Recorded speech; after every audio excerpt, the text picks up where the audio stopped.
Hi, this is Mark Hooper, and I have a quick tip about basic keyboard shortcuts in Adobe Premiere. I'm working on a project to highlight a recent trip to Pearl Harbor, and I just need a few more clips to finish up.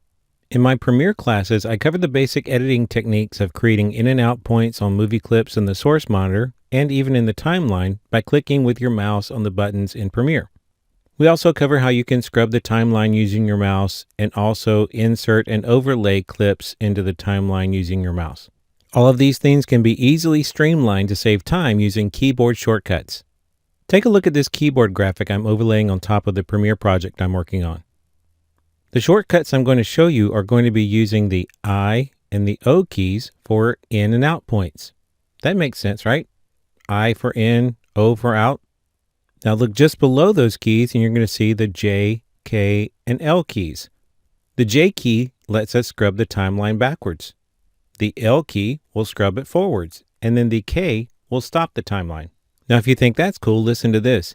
If you hit the J multiple times or the L multiple times, it'll speed up the scrubbing in the corresponding directions. Just below these keys, you see the comma and the period.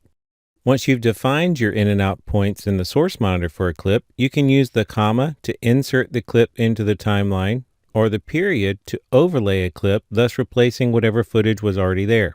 Now when I'm working on the main sequence timeline, I like to also use the up and down arrows on the keyboard. This allows me to jump forward and backwards to edit points on my timeline.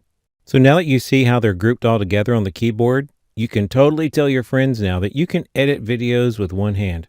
Let me demonstrate.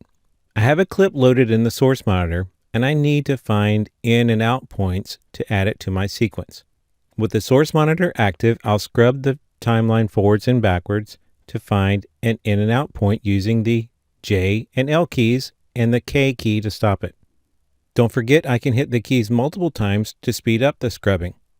When I find the point that I want, I'll hit the K key to stop it, and then I'm going to press the I key to set the in point. Let me do the same thing to find an out point. This looks good, so I'm going to press O to create an out point. Now I'll use the comma key to insert the clip into the timeline. However, if I wanted to overlay a clip to replace existing content, I would use the period. While I'm here on the main timeline, I'm going to use the up and down arrows to jump to the various edit points on my timeline. And that's my quick tip for Premiere. For more information, visit us online.